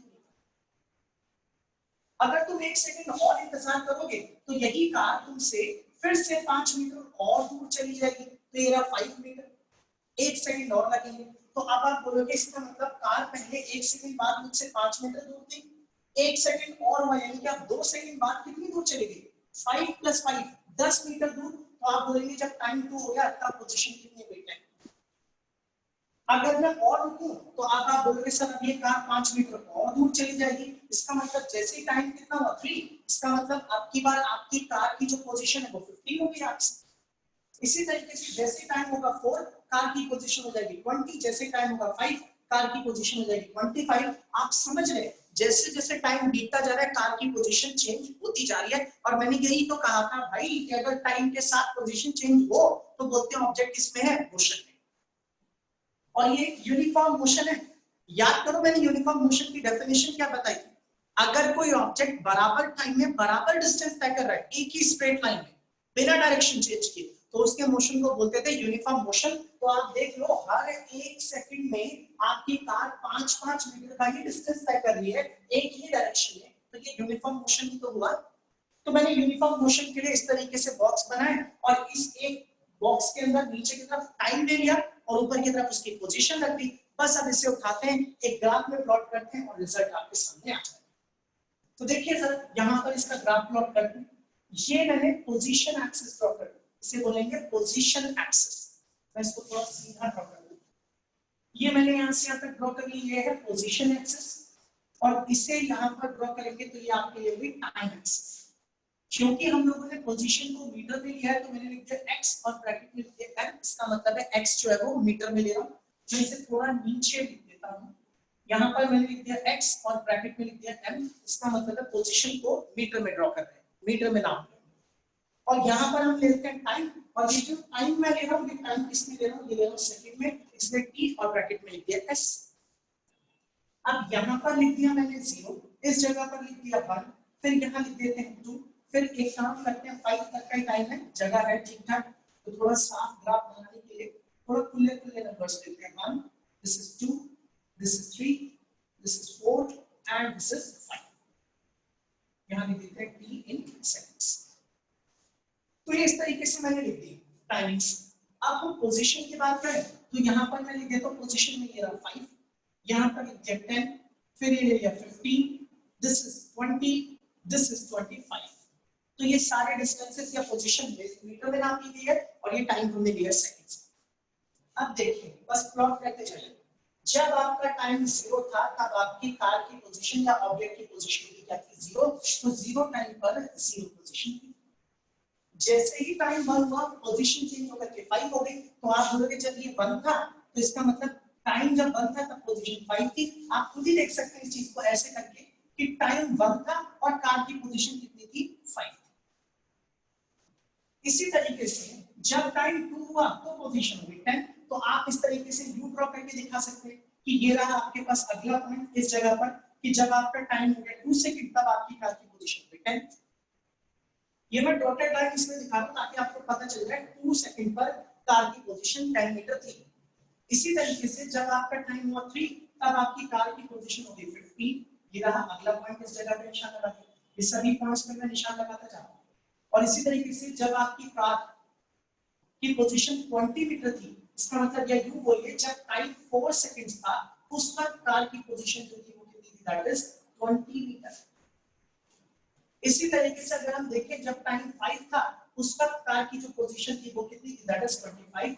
तो यहाँ पर ये मैंने ड्रॉ कर दिया 25 और इस तरीके से यहाँ पे भी पॉइंट लगा दिया. अब ये सारे पॉइंट्स अगर मैंने ड्रॉ कर दिए, पॉइंट्स लगा दिए, तो बस इनको मिला दीजिए, आपका ग्राफ आपके सामने तैयार हो जाएगा और आपको समझ में आ जाएगा कि ये आपका एक ग्राफ बन गया. किस चीज का, पोजीशन टाइम ग्राफ. एक ऐसे ऑब्जेक्ट का जो कौन सा मोशन कर रहा है, यूनिफॉर्म मोशन.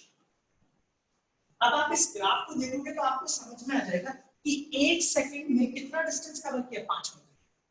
फिर अगले 1 सेकंड में, भाई 1 से 2 तक के बीच में 1 ही सेकंड है ना, इस अगले 1 सेकंड में भी कितना डिस्टेंस किया, 5 मीटर का. फिर अगले 1 सेकंड में कितना डिस्टेंस तय किया, 5 मीटर का. तो आप बोलोगे ऑब्जेक्ट स्ट्रेट लाइन में चल रहा है और बराबर टाइम में बराबर डिस्टेंस तय कर रहा है, मतलब ये तो यूनिफॉर्म मोशन का ग्राफ बन गया. इसका मतलब आपको जब कभी इसमें दिखेगा तो ऐसा ग्राफ दिखेगा अगर कहीं पर भी.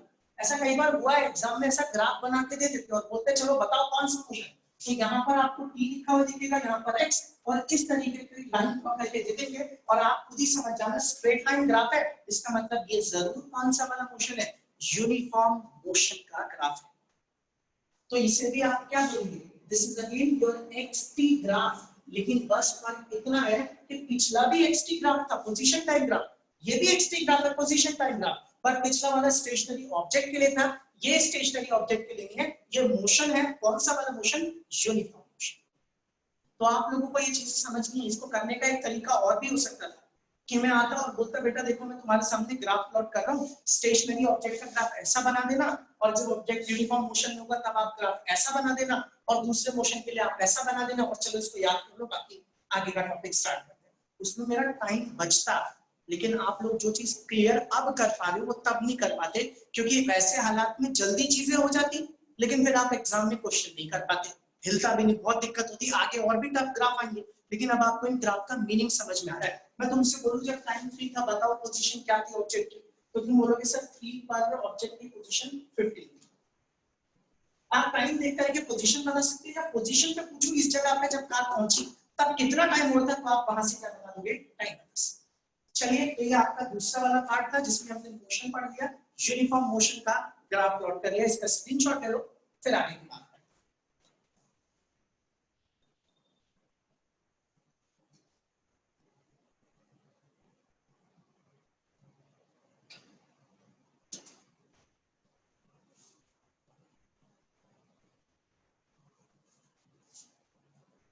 ठीक है जी, ये हो गया सभी का. अब हम एक और ग्राफ प्लॉट करते हैं, समझते हैं जरा उस चीज को. इससे कर देते हैं.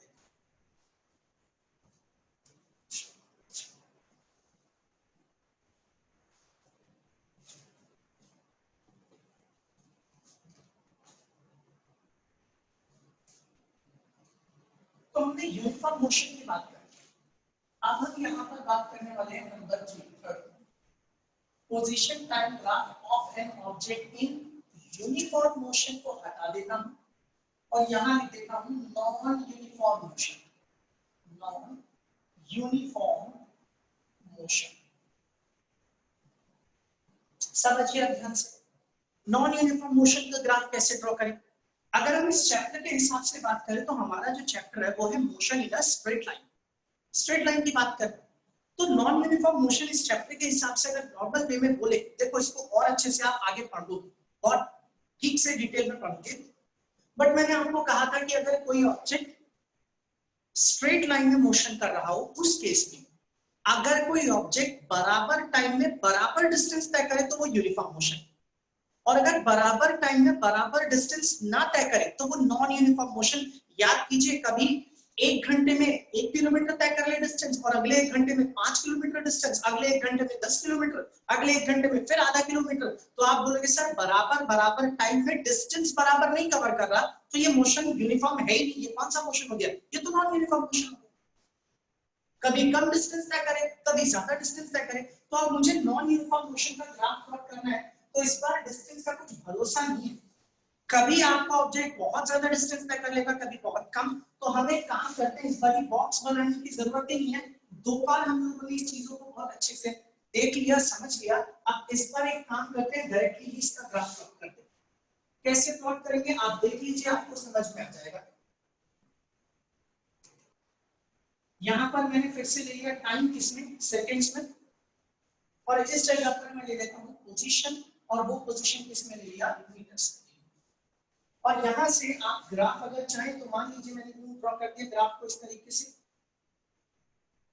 ऐसे ड्रॉ कर दिया। अब आप सोचोगे सर ये इतना स्पेशल, क्या हम भी ऐसे ही बनाएंगे? नहीं, आप धीरे धीरे देखना, मैं आपको ग्राफ बनाना और सिखाऊंगा। जब हम सवाल देखेंगे, क्वेश्चन पूछेंगे, ग्राफ के ऊपर बेस्ड सवाल करेंगे, तब आपको दिखेगा और क्या क्या आप समझा। यहाँ 0 लिखा, इस जगह पर 1, फिर यहाँ पर 2, फिर यहाँ 3, फिर इस जगह 4, this is 5, this is 6, this is 7, this is 8 and this is 9। और यहाँ पर इसी तरीके से लिख लेते हैं। अब ये आपके पास यहाँ पर लिख देते हैं 1, this is 2, this is 3, this is 4, 5, 6, 7 ऐसे। अब जरा हम समझना शुरू करते हैं कि कहानी है क्या, चल क्या। देखो भाई, देखते हैं, अगर ये यूनिफॉर्म मोशन है तो बराबर टाइम में बराबर डिस्टेंस तय करेगा, और अगर ये नॉन यूनिफॉर्म मोशन है तो बराबर टाइम में बराबर डिस्टेंस तय नहीं करेगा, कभी कम डिस्टेंस तय करेगा और कभी ज्यादा। अगर ये स्ट्रेट लाइन में मोशन कर रहा है तो आप सुनिए जरा ध्यान से। आपने देखा 0 से लेकर के टाइम हो गया 1, तो आप देखोगे 1 पर ना ग्राफ हल्का सा ऊपर उठा हुआ है। अब मैं पूछूं ये अभी कहां पर है, पोजीशन बताओ, तो ये वाला पॉइंट कुछ ना कुछ डिस्टेंस, जरा सा डिस्टेंस दिख तो रहा है। ये वाला डिस्टेंस मान लेते हैं 0.2 मीटर है, तो आप बोलोगे पहले 1 सेकंड में आपकी गाड़ी ने 0.2 मीटर का डिस्टेंस तय किया। अगला 1 सेकंड कंप्लीट हुआ 2, तो 2 पर जब हमने देखा क्या पोजीशन है, तो यहाँ पर मान लीजिए ये कितना है 0.5, तो आप बोलोगे कि अब की बार कार कहां पहुंच गई 0.5 पर। तो समझना, पहले 1 सेकंड में कार ने 0.2 मीटर डिस्टेंस तय किया। भाई ये 0.5 क्यों ले रहा हूं, क्योंकि 1 और 0 के बिल्कुल बीचों बीच में दिख रहा है, इसलिए 0.5 ले लिया। तो पहले 1 सेकंड में 0.2 मीटर का डिस्टेंस, और अगले 1 सेकंड में ये 0.5 पे पहुंच गया, तो इस बार इसने कितना डिस्टेंस तय कर लिया 0.3। तभी तो 0.2 फिर 0.3 और चला होगा, तभी तो 0.5 आया। तो पहले 1 सेकंड में 0.2 और अगले 1 सेकंड में 0.5। अब जरा अगले तीसरे सेकंड में देखते हैं अब कहां पहुंच गया ऑब्जेक्ट। तो अब की बार देखा तो आपका ऑब्जेक्ट यहां पर पहुंच गया 1.5 पर। फिर अगले चौथे सेकंड में जब आपने देखना स्टार्ट किया अब कहां है ऑब्जेक्ट, तो अब सीधा पहुंच गया आपका ऑब्जेक्ट 3.1 या 3.2 के ऊपर, इतने डिस्टेंस पर।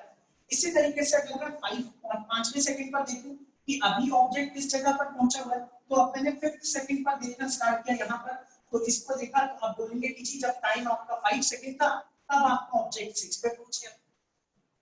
इसी तरह से अगर आपसे बोला जाए 6 जब टाइम है 6 सेकंड, तब आपका ऑब्जेक्ट किस जगह पर पहुंचा हुआ था, तो आपने देखा अब ये 7 पे पहुंच गया।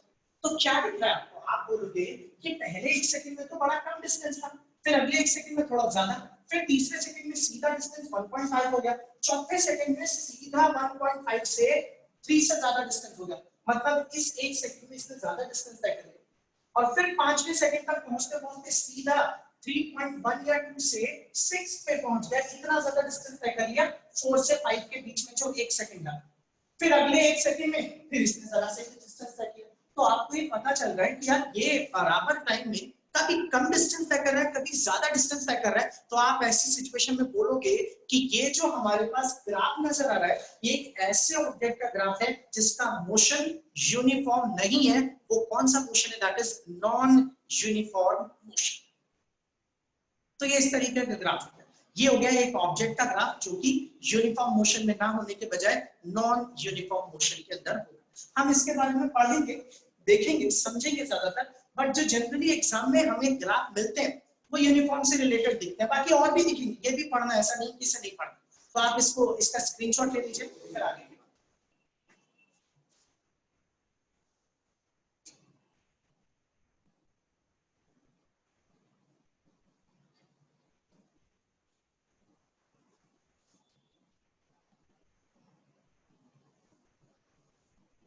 ठीक है।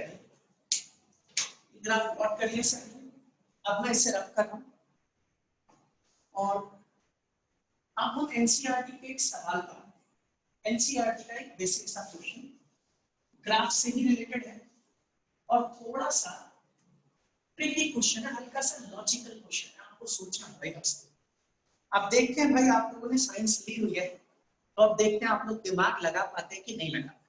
एक बात मेरी क्लास में जरूर याद रखना, मैं आपको अगर कोई काम दूं कि बेटा इसे करना है तो आपसे वो काम हो या ना हो, आपका बस इतना फर्ज बनता है कि आप उसे करने के लिए अपनी पूरी जी जान लगा दो। बस तुम लोग अगर मेरे दिए हुए काम पे अपनी जी जान लगा के उसको पढ़ोगे, करोगे, तुमसे हो ना हो इससे कोई फर्क नहीं पड़ता। यकीन मैं तुम्हें दिलाता हूँ, धीरे धीरे ना तुम्हें फिजिक्स सही से आनी शुरू हो जाए। जब तक तुम सोचोगे सर ने पढ़ा दिया, अब मैं घर जाके इसको याद कर लेता हूँ, बस मेरे को काम क्या दिया है, क्या काम मिला, उससे कोई मतलब नहीं रखोगे ना, आप भाई कभी फिजिक्स सीख नहीं पाओगे। तो मैं आपकी एनसीईआरटी का एक क्वेश्चन दे रहा हूँ, बुक का एक सवाल उठा रहा हूँ, ठीक है। ये मेरे हाथ में एनसीईआरटी है, ये आपकी बुक का क्वेश्चन एक्सरसाइज का क्वेश्चन नंबर 3.4 है। मैं क्वेश्चन आपके सामने पढ़ रहा हूँ, जिनके पास बुक है वो देखना चाहे तो बुक में देख ले, वरना मैं क्वेश्चन पढ़ के आपको समझा रहा हूँ। और जिनके पास बुक नहीं है वो भाई प्ले स्टोर पे ऐप बहुत सारी हैं, आप वहां से डाउनलोड कर लो, उसमें ऐप में सारी किताबें आपको मिल जाएंगी। सुनिए ध्यान से, question number 3.4 chapter 3 physics 11th class की एनसीईआरटी का क्वेश्चन करने जा रहे हैं। सवाल पढ़ रहा हूँ, सुनना, एक कॉमन सा क्वेश्चन है। A drunkard walking in a narrow lane, एक शराबी, हाँ, walking in a narrow lane, एक नैरो लेन पर, एक पतले रास्ते पर चलता है, सीधा एक रास्ता उस पर चल रहा है। Takes 5 step forward and 3 step backward, 5 कदम आगे चलता है फिर 3 कदम पीछे चलता है। Followed again by 5 step forward and 3 steps backward, और फिर से 5 कदम आगे और फिर से 3 कदम पीछे। भाई आप लोगों ने देखा होगा फिल्मों में शराबी जब शराब पीते हैं तो उनको देखा है, शराब पी के वो नशे में टूट जाते हैं, ऐसे करके चलते हैं आगे और फिर वो पीछे झूमते हैं, फिर एकदम से आगे जाते हैं, फिर पीछे झूमते हैं। तो ये कह रहे हैं कि एक शराबी है, एक सीधे रास्ते पर, एक पतले रास्ते पर चल रहा है, 5 कदम ऐसे करते हुए आगे चलता है, फिर लड़खड़ाते हुए 3 कदम पीछे, फिर 5 कदम आगे, फिर 3 कदम पीछे। उम्मीद है आपको समझ में आ गया होगा कि ये क्या सिचुएशन की बात कर रहे हैं। अब क्या लिखा है, each step is 1 metre long. कह रहे वो जो शराबी चल रहा है उस शराबी का एक चल आवाज नहीं आ रही और एक्टिंग कम। भाई बाकी लोगों को आवाज नहीं आ रही क्या? एक बार कंफर्म कर लो। आ रही है सर, आ रही है सर आ रही है ठीक है सर। आवाज, ओके ओके, अब ठीक है आवाज। चलिए मैं स्टार्ट, ठीक है ओके, मैं स्टार्ट करता हूँ फिर, है कोई प्रॉब्लम हो तो बता दीजिए, तो शुरू करता हूँ।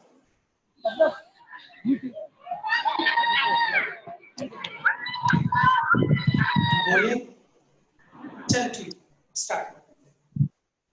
ओके, देखिए अब भाई अगर देखो, अगर आवाज थोड़ी खराब भी आ रही है ना तो भी बोल देना, आवाज खराब नहीं होती, मैं सेट कर दूंगा उसको।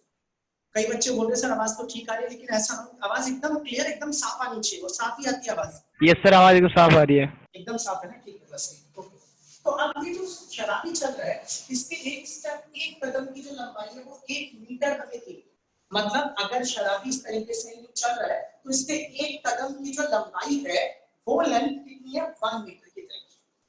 आगे फिर इसमें क्या लिखा हुआ है, each step is 1 metre long and requires 1 second. तो एक स्टेप 1 मीटर लंबा है और कितना टाइम लगता है एक स्टेप चलने में, 1 सेकंड का टाइम लगता है। टी मतलब टाइम, 1 सेकंड में 1 मीटर आगे चलता है या एक कदम चलता है। सबसे पहला सवाल है, plot the XT graph of his motion. पहले क्वेश्चन में बोला गया भाई इसका एक्सटी ग्राफ प्लॉट करो। यहां लिखा हुआ प्लॉट एक्सटी ग्राफ, आपको इसका एक ग्राफ प्लॉट करना है, मतलब पोजीशन टाइम ग्राफ प्लॉट करना है इसके मोशन का। दूसरी चीज क्या बोला हुआ है, डिटरमिन ग्राफिकली और एंड अदरवाइज। कह रहे या तो तुम ग्राफ से डिटरमिन कर दो या अदरवाइज ये किसी और तरीके से डिटरमिन कर दो, ये तुम्हारी मर्जी है। How long the drunkard takes to fall, शराबी को कितना वक्त लगेगा इन अ पिट, एक गड्ढे में 13 metre away from the start, गिरने में जो कि स्टार्टिंग पोजीशन से 13 मीटर की दूरी पर है। तो इस सवाल में बोला गया 13 मीटर दूरी पर एक गड्ढा है, उसको उस गड्ढे में, उस पिट में गिरने में कितना टाइम लगेगा। मैं एक बार इस सवाल को सिंपल तरीके से एक बार आप लोगों के सामने बोल देता हूं, फिर आप इसका जवाब मुझे बताइए। हम इस ग्राफ को अभी प्लॉट करेंगे बाद में, देखते हैं। लेकिन पहले सवाल सुनो। एक शराबी है, शराब पी रखी है, एक सीधे रास्ते पर चल रहा है, एक पतले रास्ते पर चल रहा है। चलने का तरीका उसका क्या है, स्ट्रेट लाइन में अगर वो चल रहा है कि वो 5 कदम आगे चलता है, फिर 3 कदम पीछे आता है, फिर 5 कदम आगे, फिर 3 कदम पीछे, इस तरीके से आगे पीछे करते हुए वो चल रहा है। उसका एक कदम 1 मीटर लंबा है और एक कदम रखने में उसे 1 सेकंड का वक्त लगता है। जहां से उस शराबी ने चलना शुरू किया वहां से 13 मीटर की दूरी पर एक गड्ढा है। आपको ये जवाब देना है कि इस गड्ढे में उस शराबी को गिरने में कितना टाइम लगेगा। ये आपका काम है। चलिए अपनी पेन कॉपी निकालिए और करके मुझे बताइए कैसे भी कि कितना टाइम लगेगा। बस देखते हैं जरा आप लोगों ने कितना दिमाग भर रखा है अपने अंदर, कितना दिमाग आप लगा सकते। चलो करो और मुझे जवाब दो। जल्दबाजी में गलत जवाब मत देना। सर एक बार रिपीट कर दो, वो यहाँ पर आवाज। ठीक है, मैं फिर से रिपीट करता हूँ। सवाल ये है, बाकी जिन लोगों ने सवाल सुन लिया वो करो एक बार। क्वेश्चन ये है कि एक शराबी चलता है आगे की तरफ एक पतले स्ट्रेट सीधे रास्ते के। उसका चलने का तरीका ऐसा है कि वो लड़खड़ाते हुए चलता है, 5 कदम आगे जाता है, फिर 3 कदम पीछे आता है, फिर 5 कदम आगे जाता है, फिर 3 कदम पीछे जाता है। इस तरीके से वो आगे पीछे, आपने देखा होगा ना फिल्मों में, ऐसे करते हुए गए 5 कदम आगे, फिर लड़खड़ाते हुए पीछे आया, फिर 5 कदम आगे गया, फिर लड़खड़ाते हुए पीछे आया। एक कदम 1 मीटर लंबा है और उस एक कदम चलने में उसे 1 सेकंड का वक्त लगता है, ये हमें दिया है। फिर हमसे कहा गया कि जहां से शराबी ने चलना स्टार्ट किया उस जगह से 13 मीटर की दूरी पर एक गड्ढा है जमीन में। कह रहे उस गड्ढे में उस शराबी को गिरने में कितना टाइम लगेगा, ये आपका सवाल है कि कितने टाइम में उस गड्ढे में गिर जाएगा जो गड्ढा 13 मीटर की दूरी पर। सर हाँ जी सर 26 सेकेंड। 26 सेकंड नहीं भाई, गलत आंसर है। चेक कीजिए, गलत है आंसर। बाकी लोग भी बताओ इसका आंसर। Sir 1 minute 44 second. नहीं, 1 मिनट 44 सेकंड, 1 मिनट 44 सेकंड, ये भी गलत है।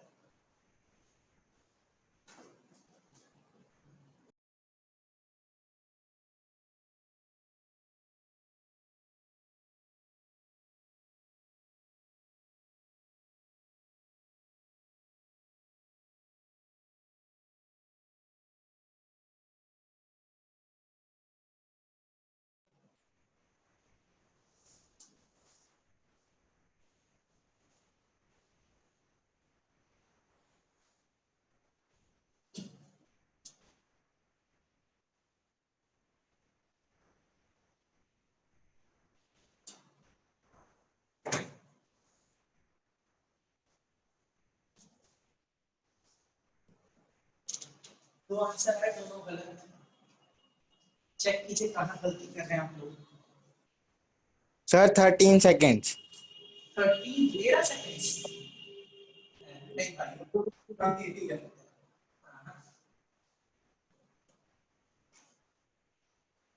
Sir 37 second. 37 seconds. ये सही है भाई आंसर, 37 seconds. ओके, जिसने 37 सेकंड्स बताया आंसर, एक बार मुझे एक्सप्लेन करोगे थोड़ा सा कैसे किए? सर क्योंकि वो 5 मीटर जा रहा है आगे हाँ, और सर 3 मीटर आ रहा है बैक, सर तो इसका डिस्टेंस हुआ ये, तो उसको सर माइनस करेंगे तो आएगा हमारा आएगा 2 मीटर। ठीक है सर। और उसको जो टाइम रिक्वायर है उस उसको, और सर हमारा टाइम कितना लगेगा 5 मीटर का और 3 मीटर का, और 1 मीटर का 1 सेकंड है, तो 5 + 3 8, तो सर 1 मीटर का कितना हो गया 8 सेकंड। 8 सेकंड। 8 मीटर का 1 सेकंड हो गया सर। उसके बाद हमको ये पता करना है कि उसको वो कितने मीटर मूव करेगा। अगर उसको 8 मीटर जाएगा और उसको हमको क्या सर मैं नोट करके आपको भेज दूं, समझा नहीं पा रहा हूँ मैं। ठीक है कोई बात नहीं। चलो अगर आपने ये खुद निकाला तो बहुत अच्छी बात है, बट ना इसका एक ही जवाब होता है, मतलब अच्छा जैसे ही बोल देता है ना सामने वाला बंदा समझ जाता है कि हाँ इसने कर लिया, बट कोई नहीं भाई आंसर सही है।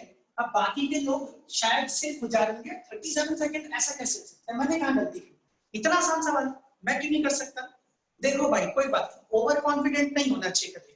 तुम्हें लग रहा होगा बड़ा आसान अभी भी, लेकिन बस यही चीज है कि आपका दिमाग उन चीजों पे फोकस कर पाता है जहां हम लाना चाहते हैं। आप सुनना जरा, मैं इसे कराता हूं, ध्यान से देखिएगा। किसी और बच्चे को जवाब बताना है तो बता सकते हैं, नहीं तो फिर मैं इसको स्टार्ट करता हूं। चल आप सुनो, हमसे कहा गया कि ये शराबी 5 मीटर आगे, 5 स्टेप आगे, फिर 3 स्टेप पीछे जाता है, और एक स्टेप में 1 मीटर का डिस्टेंस तय करता है, और एक स्टेप में 1 सेकंड लगते हैं। तो 5 स्टेप आगे जाने का मतलब ये हुआ कि इस आदमी को 5 स्टेप आगे जाने का मतलब है कि 5 सेकंड का वक्त लगेगा 5 मीटर आगे जाने के लिए। भाई मान लो मैं अगर ड्रंकर्ड हूं, शराबी हूं, तो 5 मीटर आगे जाने में मुझे 5 सेकंड लगते, तो मैंने बोला 5 सेकंड में 5 मीटर आगे जाना। और इधर की अगर हम बात करें इसके आगे की, तो फिर 3 सेकंड में फिर 3 मीटर में पीछे भी तो आ गया, यहां लिख दिया 3 मीटर। 5 सेकंड में 5 मीटर आगे गया, फिर 3 सेकंड में 3 मीटर पीछे भी आया। इसका मतलब ओवरऑल अगर देखा जाए तो 5 सेकंड आगे जाने में और 3 सेकंड वापस आने में, 5 और 3 को ऐड कर दिया तो बोल दिया टोटल टाइम लग गया 8 सेकंड। लेकिन जब आप 5 स्टेप आगे गए और 3 स्टेप पीछे आए, तो आपको जो डिस्टेंस आप आगे की तरफ गए या शराबी गए, तो वो कितने मीटर गया? सिर्फ 2 मीटर। यही तो होगा ना 2 मीटर। भाई 5 कदम आप आगे चले गए और फिर 3 कदम आप पीछे आ गए, इसका मतलब आप अपनी जगह से सिर्फ 2 ही मीटर आगे गए। तो इसलिए इसको मैंने ऐड कर दिया 8 सेकंड और इसको सब्ट्रैक्ट कर दिया 2 मीटर, तो फाइनली पता चला 8 सेकंड में 2 ही मीटर का डिस्टेंस मैंने तय किया, और तो कुछ नहीं किया। तो अब मैं इस चीज को एक बार समझा देता हूं कि इस तरीके से अगर मैं यहाँ पर रखूं 1, फिर ये दूसरा, फिर ये तीसरा, फिर ये चौथा और फिर ये पांचवा, तो 1 कदम, फिर दूसरा, फिर तीसरा, फिर चौथा और फिर ये पांचवा, इस तरीके से 5 स्टेप आगे गए और फिर 1 स्टेप, फिर 2 स्टेप, फिर 3 स्टेप और 3 स्टेप पीछे आ गए। तो आप बोलोगे इसका मतलब आप सिर्फ 2 ही मीटर तो आगे पहुंचे। कितना टाइम लगा? 8 सेकंड में 2 मीटर आगे। अच्छा ऐसे ही हर 8 सेकंड में 2 मीटर आगे, फिर अगले 8 सेकंड में फिर 2 मीटर आगे, ऐसे करते करते कई बार होगा। मान लीजिए ऐसा 4 बार हमने करके देख लिया, समझना मैं इसको 4 से मल्टीप्लाई कर रहा हूं। 8 4 32 सेकंड्स और 4 2 8 मीटर। तो इसका मतलब आप बोलोगे सर इसका मतलब 32 सेकंड में 8 मीटर आगे वो पहुंच गया। कितना पहुंच गया? 8 मीटर आगे। अब 32 सेकंड में अगर वो 8 मीटर आगे पहुंच चुका है, तो अब मान लीजिए अगले 5 सेकंड में फिर वो 5 कदम और आगे जाए, फिर अगले 5 सेकंड में 5 मीटर वो और चलेगा। समझिएगा इस बात को ध्यान से। अगर अगले 5 सेकंड में 5 मीटर और चला, तो 32 और 5 ये कितना हो गया? जी हो गया 37 सेकंड, और 8 और 5 कितना हो गया? 13 मीटर। अब ये आप समझना जरा ध्यान से। अगर मान लीजिए आपका ये ऑब्जेक्ट या ये आदमी 8 मीटर के डिस्टेंस पे पहुंच चुका है और 13 मीटर पे एक गड्ढा है, एक पिट है, तो इसका मतलब 8 के बाद ये 9, फिर ये 10, ऐसे लिख देते हैं आगे की तरफ। यहाँ पर 11, फिर ये 12 और फिर यहाँ पर कितना है? 13 है ना लास्ट में। और इसी 13 पर क्या बना हुआ है? एक गड्ढा बना हुआ है भाई।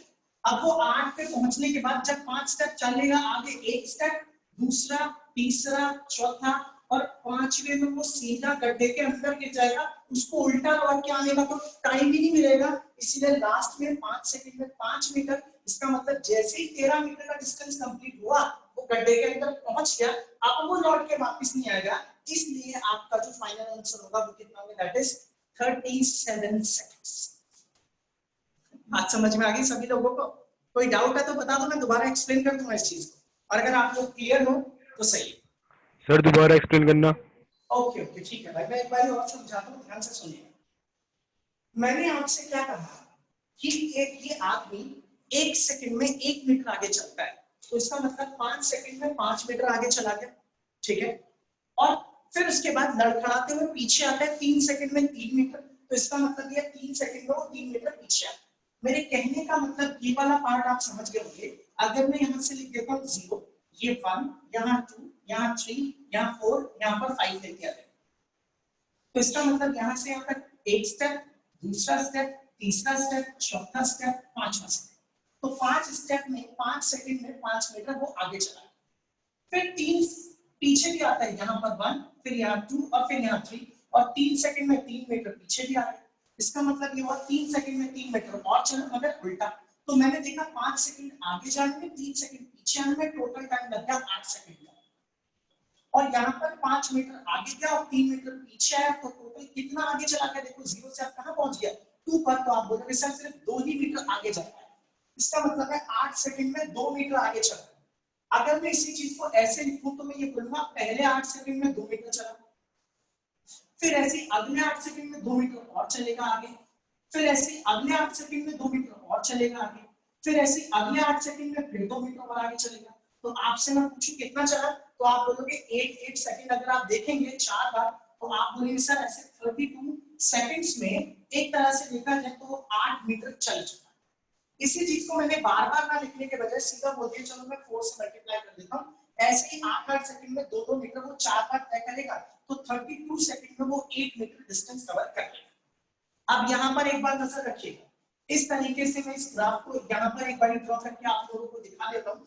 यहाँ पर मैंने लिख दिया 0, ये रहा 1, फिर यहाँ 2, फिर यहाँ 3, ये 4, 5, 6, 7, 8, 9, 10, 11, 12 और ये रहा 13 नजर आ रहा है, ठीक है। तो ये 13 है, थोड़ा सा पास कर देता हूँ। 8 के बाद 9, ये रहा 10, 11, 12 एंड दिस इज 13, और इसी 13 पर आपका गड्ढा है, एक पिट, जिसके अंदर वो भिखारी गिर जाए। तो अब आपने देखा कि 32 सेकंड में 8 मीटर, मतलब 32 सेकंड्स में वो इस जगह पर आके पहुंच गए। कितना टाइम लग चुका है यहाँ पर? 32 सेकंड्स में यहाँ पहुंच गया, समझना ध्यान से। अब 32 सेकंड में जब वो यहाँ पहुंच गया है, तो अब उसको कितने स्टेप और चलना है भाई? वो तो ऐसे ही चल रहा है, 5 स्टेप आगे फिर 3 स्टेप पीछे। अब वो पहला स्टेप चला 1, 2, 3, 4 और 5वें स्टेप में वो गड्ढे के अंदर गिर गया। क्या वो अब लौट के वापस आएगा? नहीं आ पाएगा, क्योंकि वो गड्ढे में गिर। इसका मतलब ये हो गया कि इसके बाद 5 सेकंड और लगे, तब जाकर के वो 13 मीटर के डिस्टेंस पे पहुंचा, यानी कि टोटल 37 सेकंड्स में वो गड्ढे के अंदर गिर गया। इसलिए आपका रिजल्ट 37 सेकंड्स आएगा। आप लोग कहां गलती कर रहे हो? आप लोग ये कर रहे हो कि 13 सेकंड में पहुंचने, 13 मीटर पे पहुंचने के बाद आप उसे फिर पीछे लाके फिर आगे ले जा रहे हो, और इस तरीके से करते करते आप 13 मीटर तक पहुंचने की कोशिश कर रहे हो। इसलिए किसी का आंसर 49 आ रहा है, 42 आ रहा है, 44 सेकंड्स आ रहा है, जबकि ये गलत है। 8 सेकंड के बाद, 8 मीटर के बाद जैसे ही वो 5 स्टेप और आगे चलेगा, मोशन खत्म, 13 मीटर पे पहुंचते ही रुक गया, अब वो गड्ढे में गिर गया। ठीक है, तो भाई जिसने पूछा था उस भाई को समझ में आ गई बात? Yes sir. ओके ठीक है। अब आप चाहें तो इसका स्क्रीनशॉट ले लीजिए। और भाई ये बड़ा कॉमन सा क्वेश्चन है, आप इसे अपने आसपास अपने फ्रेंड से या दोस्तों से, मम्मी पापा से, किसी से भी इसके बारे में डिस्कशन कर सकते हैं। हमारा फिजिक्स का पार्ट ये था, प्लॉट एक्सटी ग्राफ। तो ठीक है, हम एक बार ये आप लोगों के लिए मैं एक छोटा सा होमवर्क दे रहा हूँ, आप कोशिश कीजिएगा इसका एक्सटी ग्राफ प्लॉट करने की। और प्लॉट करने की कोशिश तो आप करेंगे, लेकिन उसके लिए बेटर क्या रहेगा, आप एक बॉक्स बनाएंगे, उस बॉक्स में एक्स और नीचे टी, टाइम को 0 से स्टार्ट करना, पोजीशन भी 0 से शुरू करना, और अलग अलग टाइम पे अलग अलग पोजीशन लेना, और फिर ग्राफ बनाना। और ग्राफ कैसे बनाओगे? पॉइंटों को मिलाते जाओ, आपका ग्राफ बनता चला जाएगा। इस तरीके से खुद एक बार ट्राई करना, दिक्कत होगी, परेशानी होगी तो मुझसे डिस्कस कर लेना, मैं आपको थोड़ा हिंट दे दूंगा, और नहीं तो फिर हम नेक्स्ट क्लास में इसको एक बार ड्रॉ करके देख लेंगे। तो चलिए आप पहले इसका स्क्रीनशॉट ले लीजिए। ले लिया। ओके, तो अभी के लिए फिर हम इतना ही रहने देते हैं भाई, बाकी की चीजें हम करते हैं नेक्स्ट क्लास के अंदर, ठीक है? और आज की क्लास हम यही फिनिश करते हैं। Okay sir.